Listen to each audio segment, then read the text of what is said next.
we're back. And it's time to, see how we did. First off, for this adventure, we need to do our XP questions. Yep. So I just deleted my token, because my XP is I'm in heaven now. Yeah. You re-entered the wheel in some way. Yeah. Yeah, I got the best XP of all. Who illustrated their sign? Nice sign. I think so. I usually do. Let me look. But there wasn't a lot of money to be made in this one. Freedom. I am free from my obligation. Yes. And you freed your master. And you freed Yeah. your master. Yep. Nicely done. I did. In that last little scene with Raindrop convinced him not to do a very bad act that he was planning on committing. You were totally gonna murder Sunan for being a Mara worshipper, weren't you? The Mara are bad, actually, Ash. Yeah. I don't know why you look so shocked about this. I know, I was just... Yeah. The way that Iago was singing it is like, the Mara are gonna fuck up my next turn of the wheel. Yeah. But are the Mara bad, or is the Fountain really the bad guy? I mean, yeah, that's a fun question. Well, no, I feel like there is an interesting philosophical conversation to be had about the merits of the Fountain. I feel like the Mara, from what we have seen on screen, are pretty explicitly bad. Okay, but they're doing so to prevent the end of the world, right? The Mara wants suffering to happen so that the world doesn't have a happy ending and therefore an ending. Yeah. Whereas the fountain is all about everyone gets their happy ending and things end. Right? That sounds a lot like the ends justify the means argument to me, Ash. Oh yeah, it totally is. That's what I'm saying. Yeah. What Zoom level are we looking at? Well, actually, let me. Here is my strongest piece of evidence. Anyone who is not up to date with the live show or would prefer not to be spoiled for it, please. That's me. So. Oh no! I think I've already told you this thing, right? Let's not spoil the live show. Crossover? Okay, let's not spoil it. Anyway, we'll talk about it off stream. Yeah. No, I didn't illustrate my son. Cool. Good job. Who illustrated the desires and drives of their class? I think I did. Yep. Yes. Yeah, I did a bunch of stuff with making deals with ghosts. Yep. Cool. Good job. And then... I think you mean making deals with the Mara. I don't know, ghosts, spirits, whatever. It has to have been a ghost, spirit, or god. Otherwise, I literally couldn't have been able to talk to it. Exactly. So. Yep. That's all I know them as. Who illustrated the patterns of their kin or culture? I did. Oh, yeah, I talked about slavery stuff. And perceptions of Tautier. Yeah. Which is like the first time ever. I don't think I did. I don't think we learned anything new about my life in the monastery or... Had we seen you do a 40-foot jump before? No, but that's my being a monk. That's my class. Yeah, and in the end, she didn't do it that way. She threw Iago. Yeah. I still feel like that was impressive. Yeah. That's so great. Long. Yeah, I was gonna try and mind control someone with snake eyes at one point, but Come up. never mind. Dang. Cool. And who obeyed the precepts of their tarot bonds? I tried to for one of mine. When the guide was referring to Iago as like my slave or servant or whatever, I like instead of being like no, I just sort of talked about like how this really sucks and aren't we always given this raw deal? Because that was Take the point. If we had more time, if like this wasn't the void session, that would have come up. We could have gone into it. That comment would have been very much so. Cool. I think Sunan and I sort of showed how we complement each other in working out how to get into this tower. I was gonna say maybe also like right at the end there was like it was sort of the two of us trying to deal with the ghost and work as a team, and that was good. Sinan, did any of Iago's snarling about you being a Mara cultist give you reason for self-pity? Reason for self-pity. Actually, I think like in combination with like Raindrop sort of pointing it out, the fact that Raindrop pointed it out and I realized, oh wait, that's a thing that like also my friends will have an issue with. I've really fucked this up. I think that was definitely. Like they wouldn't have had there been more time to expound on it. Like they wouldn't have responded to you with anger. They would have responded with like, "Yep, that's fair." Like I have, messed up my choice. Yeah, I done fucked up. Yeah. Okay. I think Nephthys and I are just too patient with each other to never not be patient with one another. It doesn't create the opportunity. Yeah. So, considering the fact that 30 is the most Dharma you could have gotten over the campaign, which I would consider to be like reaching enlightenment. And then like 25 plus is like you come back as a Tianchi. Yeah, and like 15 is like the middle point there. Anything lower than that means you're going down in the world. I think everyone, I would like to see like an epilogue scene and like talking about what kind of life they end up in next, whether they end up being like a peasant or a dog or a Tianchi. I think the one thing we need to decide is, do we break the deal that Sinan made with Mara with the spell that Raindrop left us? Yeah, does Sinan get an afterlife? I mean, or does whichever Mara it is just collect Sunan's soul? I mean, currently I'm thinking of the spell as like a backup for if the deal like goes badly, because like I made a deal that is dangerous, but in like last we saw it was working. Oh no, I think we're talking about the deal that you made as becoming what you are as a shaman. That wasn't. I don't think that was a Mara deal. Yeah. So I don't think you ever use the spell. Okay. Mm-hmm. It's a bad spell. It just stays somewhere in someone's possession. Well, and also, like, just to speak from my intentions, right? Like Raindrop can't make physical objects, right? Like, that was an illusory piece of paper. Mm-hmm. And it was the name of an extant spell. It was not the formula. Like, you all would have to you'd have to go gone and tracked it down and learned the spell. But like, they were giving you a lead. So I think like either we decide it's not necessary because it's not as black and white as that, or we just never get around to it because we're always busy doing something.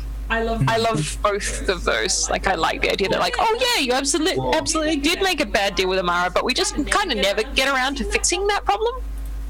Yeah. Well, if we never get around to fixing it, Iago doesn't stick with the group much longer. I mean, like, yeah. I think actually the answer is that it's not that. Like, I don't think there is a specific when Sinan is talking about like I made a bad deal, Sinan is like more just referring to like I kind of don't know what I am doing in a broad sense. Yeah, their lifestyle in general. It's not anything specific. And they certainly don't have any, like, loyalty to Mara or anything like that. It's Sunan being self-reflexive about the fact that just going, it's a ghost spirit or god, I'm gonna treat them all the same, is actually not necessarily the safest way to go through life as a shaman. Yeah. Exactly. Because those things are actually kind of different. Exactly. Yep. So yeah, That answers that. who did really well? I got 20 points. What? Going up in the world. Someone's ready for a promotion. Yeah. If I literally had not spent that Dharma at the end, I would have been right at 20 as well. All right. Yeah. If I hadn't spent like Dharma in the first episode, Yeah. or like the second episode, I would have been on like 23. Yeah, I was at 16, and that was after missing last episode's XP and this episode's XP. Yeah. Yeah, you were very on top of it. Yeah, 'cause I never spent any. That's it. Until today, when I did to help everyone.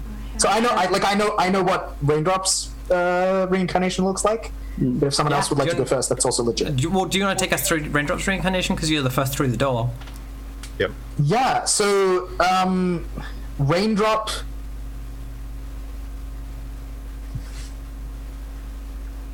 Right, so Raindrop, like the usual process happens, right? Like the god of souls, this like great many armored creature, right? Like takes custody of the soul, and it is weighed, and then the Po is like removed, and all of the Dharma is like cleared off and just like destroyed, however the fuck that happens. And then yeah, the Hun that was Raindrop is like put down eventually into a new body, and that body is a Tautier, but not a Tautier in like a civilized part of the world. In somewhere in the Court of Wands, in a land ruled by fire, there is a tribe of 3 Tautier who worship a god called the Father of the Black Sands, who is the god of some great volcano out in the desert. And so into this like most like fire-attuned like environment, Raindrop is reborn as like a young berserk, basically. Yeah. Neat. Todd, do you want to like take us through your epilogue? Yeah. Like, what do we see of the rest of your life, and what do we see after it? So I think like 6 months pass by. Iago continues with the group before leaving to go back to the City of Brass. Once there, he, now that he can read, starts assembling a like information network and power base for himself. But instead of like a criminal empire, it's a society for the social betterment of Mogwai. Yeah. It's a political movement. Yeah. Yeah. Do you like get those like communist Mogwai on side? The ones because there's that whole like communist Mogwai movement. Yeah. Does the fallen martyr revolutionary Ziva Tarkus become like right? one of the figureheads of this movement? Yeah. Yeah, so like I incorporate them in, and it's like I'm working both like within the system, like, you know, hey, Mogwai are people too, but also creating like trade outside of the City of Brass, and like creating almost like a actual Mogwai like settlement outside the desert. Cool. Right. What's their so they got like just under 20, so they're gonna move up a little in the world, but not a lot. But you know, progress is progress. Yep. Where did they end up? Yeah. You can be taller than 3'1" this time around. after passing through the wheel, Iago is born again into the body of a Naga. Yeah.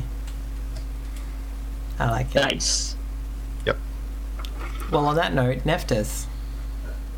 So I think, like, timeline-wise, Nephthys is the last one to die, like because she just lives so much longer than Yeah. Mogwai and Tautier do. Yeah.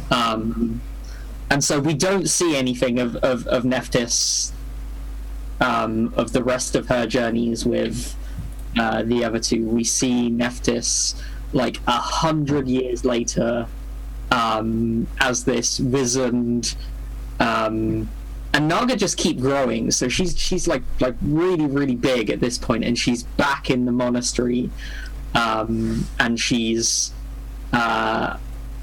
teaching like precepts to a new clutch of tiny Naga, and then she finishes her lesson and goes off into a really big, I guess it's actually just like a room that's just big enough, with very simple furniture, and she coils up on her bed, and like passes in her sleep, having lived a long and peaceful life as a monk. And then I think she's reborn probably as a genasi. I feel like that's the upward movement. Yeah. Like That was my feeling. Yeah. Yeah, she didn't quite get enough to get to like Tianxi levels, but coming back as like an air She's better genasi. than Vanilla Mortal now. Yeah. Yeah. Yeah, Yeah. cool. Sunan. Yeah, I got a whole 9 Dharma. So not excellent. I I think mean, it Yes. could have been worse. You Right, get to be a slave orc this time around. right? Yeah. That's one of the thoughts I had. You are Berg.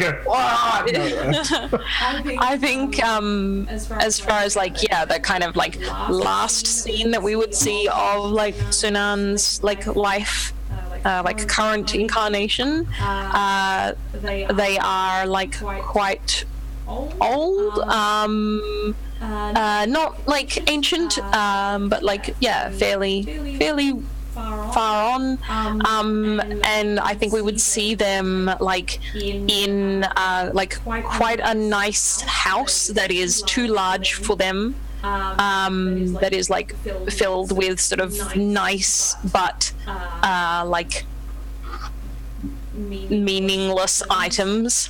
And Art that is valuable because it's valuable, not because it means something to you. Exactly, and like I think we sort of see their them like stretched out in like a pile of silk cushions, with their eyes kind of like distant and kind of glazed over as they're like smelling incense smoke from like several kind of burners around them, and just like murmuring to some ghost that we can't see. And I think the thing that I like is because I was like, what is the, they get a bad deal, they get a worse deal, they're forced to relearn their lessons. I feel like there's a role as a tax collector somewhere for you. Maybe, but I like the idea because one of the main prompts that I got, which I then like built the character around, was the death card, and I like the idea that when I'm reincarnated I go back one, so I end up at the Hanged Man. Oh no. And the Hanged Man is like all about like, you're stuck here, you might as well like be patient and deal with it and like suck it up. So I think like Either, yeah, they are literally reborn as a Tatia slave, and they are actually a slave this time. A prisoner? Like unjustly imprisoned early in their life, and they just like live out their life in captivity. I like that. Yeah. I like that a lot. Yeah. I think they're born in prison. I think they're born in prison. Yeah. Like their parent is in prison. It was like a dissident or something. And so it's not even for any crime that they committed. It's literally your parent is in here for life, therefore so are you. And God. you know, they just kind of slip between the laws in that way. Yeah. Yeah, Court of Swords justice is not known for its mercy, right? Like, it's that military like. Yeah. So we just see like a grubby kid. You want human mercy, you go out to sea. What's that? If you want mercy, you got to go out to sea. Yeah. Actually, no, Tatia again. I think because unfortunately, I suspect like they would be one of the like. It would be very likely that no one would ever bother examining question the innocence of a Tautier. Yeah, right? for a Tautier child. So I think they are a Tautier again. And yeah, they're just this grubby kid in a prison cell somewhere. Oh, damn. Yeah. And then we zoom out, and the wheel turns, and time goes on. And then the fountain is poisoned by parasitic entities from another world. No, it's fine. No. Okay, we don't zoom that far out. That was a really fascinating playtest. Like, that game did not play the way I was expecting it to. Based on, like, and I think there's a certain amount of, like, it hitting the table for us as a group versus like what like the way that the intersection of us as a group versus like what the game pushes in the rules is really interesting because like, you know, we had this discussion about there's lots of rules about combat, but it didn't seem to be the thing that we lent into as far as the way that the stories unfolded, and part of that's my GMing, part of that's the way that we as a group decided to tackle problems. But the characters that we made, right? Like, it's really interesting. I think there's also a really interesting tension in it between like Adam's first design stream, where everything was very World of Dungeons. Yeah. And the like original Court of Swords, like, you know, super grim, like hardcore, always deadly D&D vibes. And like Adam's last design stream, which was very like conceptual story game, like high level thematic mechanics, and then where Court of Swords has pivoted to in the time since the game was released, which is fairly fun, and like all those three things are not quite in harmony yet, and there's some really weird like tensions between them and like niggly bits. We drifted the ghost a bit, and I felt like that worked really well in that last session. That felt I feel like the question of what the fuck the ghost does is still something that needs to be meaningfully addressed. It feels to me a little bit like the ghost is just co-GMing. Yeah, it did feel like that, partially because that's the thing that I do with Luke a lot, right? Like, part of that is just Ash and I. But also like the way that that drift was written. Actually, both the original and the drift both create a co-GMing feel. But I think this one was a lot more like, I don't know. Well, like we were on the same page about this one. Yeah, exactly. Yeah. I also feel like part of it is just that like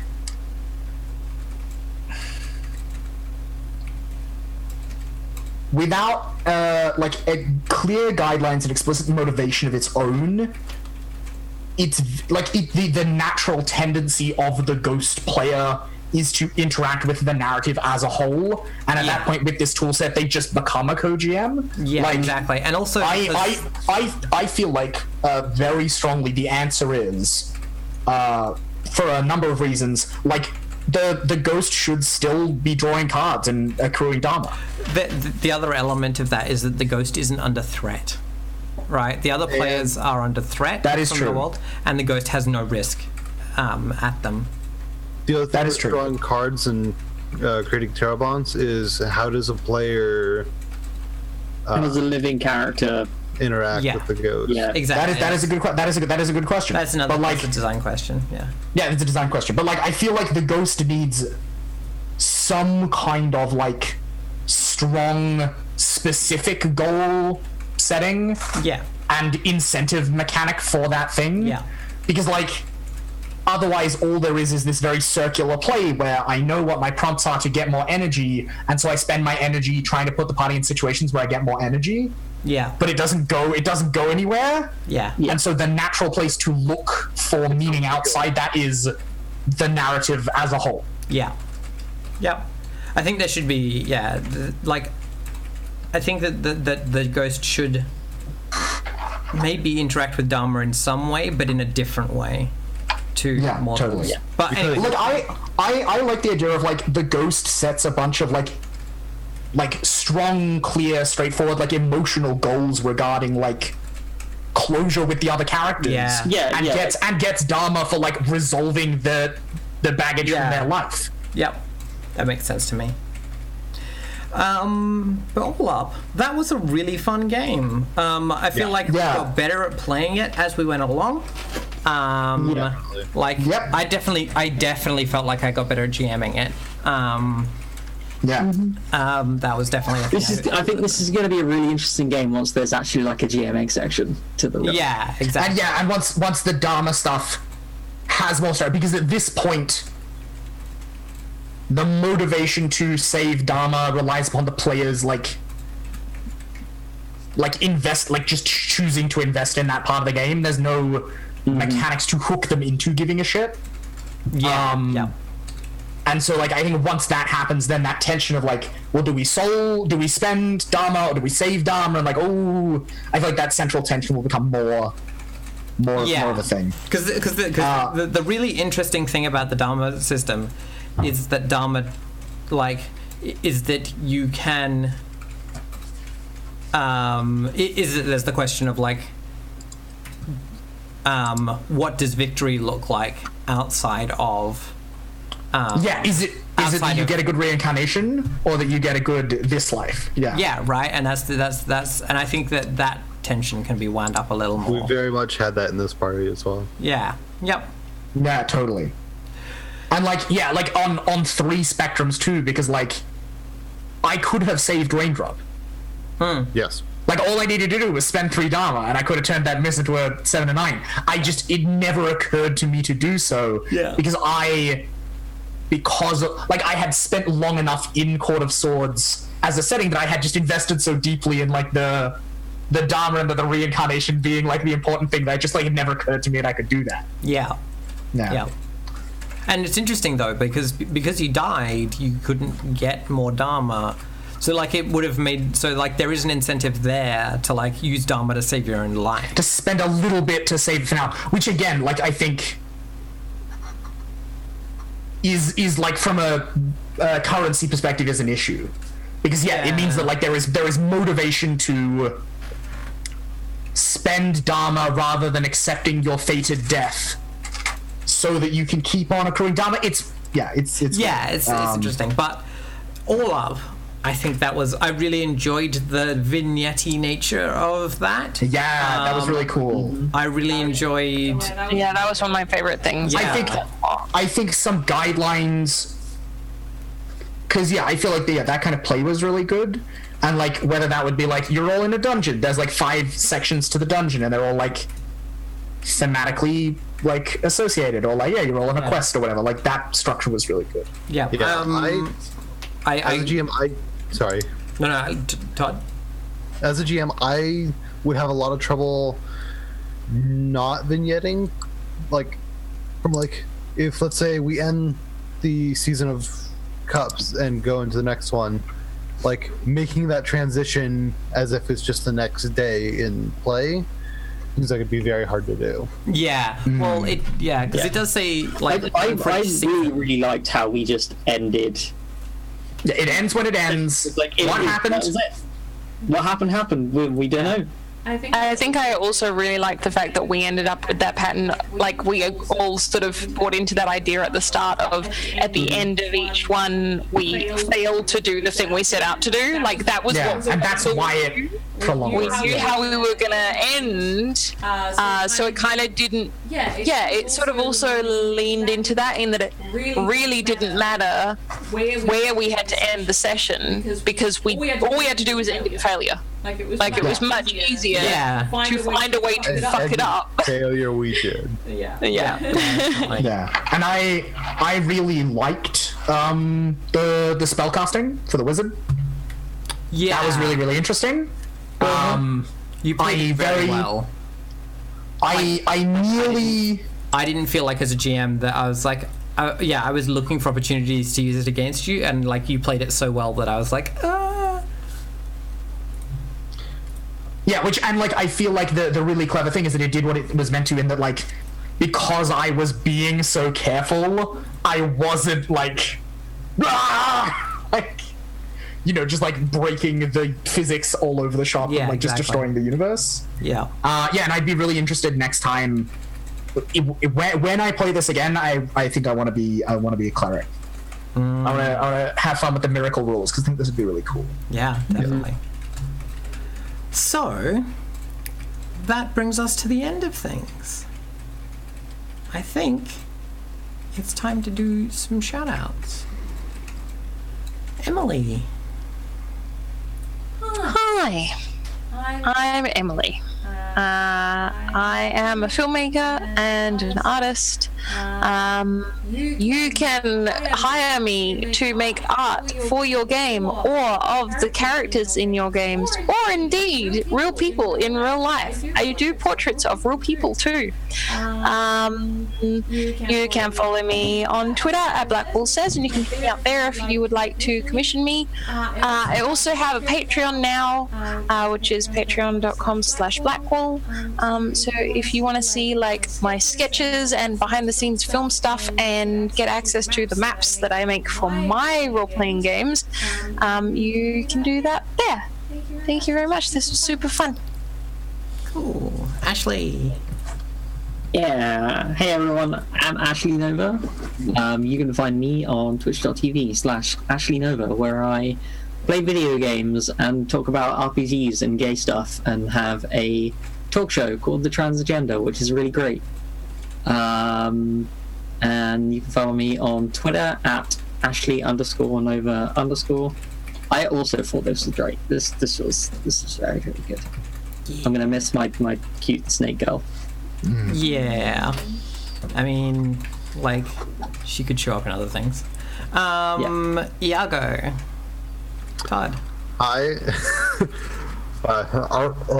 don't know why that threw me off so much. Sorry. It's because I was reading the things and my brain just like jumped because yours is at a different angle. Yeah. Hi, I'm Todd. Security guard IRL and moderator here in chat, and I stream on my own channel at twitch.tv/HawkOddly. Yeah. Sorry, I've been in like a weird head fog the past couple days. It's really late for you. Yeah, I mean, it is 4:07, but there's Thank you so much for staying up for this, though. Like, Iago was... I love having Iago in that. That was great. Yeah. Also, with my new job, the way that it is, I'm always going to be off in time for this. I never have to be up too early to not be able to be here. Yeah, cool. And Luke. Hello, I am Luke. I have been your cute bird friend. I am a game designer and a cast member on shows like this one. You can find me, my games I have written in the past at gamesfromthewildwood.itch.io. You can find games that I am writing for the low price of $1 a month at patreon.com/gamesfromthewildwood, where I have some cool stuff lined up in the next couple of weeks. There's also, I have a secret project, but I'm not ready to talk about it yet. Just gonna build the hype. It's fun, it's cool, secret project. I'm so A person on this stream is involved, but I will not name them. Mysterious. Is it more trees? Serious. It's not the tree game, no.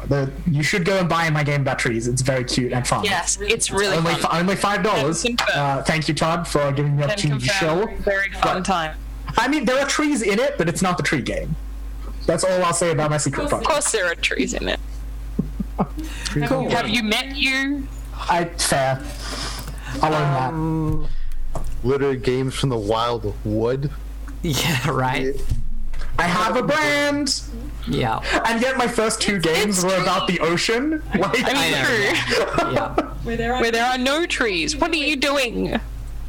Well, there were some trees in one of the oceans. Right. Hi, I'm Ash. I've been your GM. You can follow me at CGAC on Twitter, Twitch, YouTube, Instagram. I can't remember. Probably Vero. I don't know. Tumblr, and also Patreon if you want to get my cool game design stuff earlier than everyone else. you can all check out Between Dreams, which is a super cool game. Between Dreams that is a Ash wrote super cool game. with some other people in the stream. Is Yeah, real some other cool people. Also, we played it on this channel. You should go check it out on Yeah, YouTube. It was Yeah. the best. And I'm keen to play more.